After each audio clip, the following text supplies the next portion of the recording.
The little common rat. Some people just hate these things and they're very scared of them. I think they're very misunderstood, beautiful, intricate animals. Yes, they have to be cold because they can cause disease. But left alone to forage next to a pond, just doing what they do naturally. I find them quite fascinating.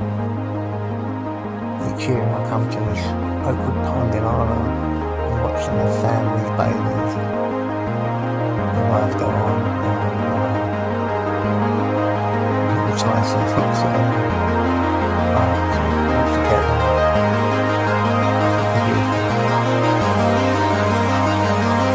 Left alone. The little common rat. Some people just hate these things and they're very scared of them. I think they're very misunderstood, beautiful.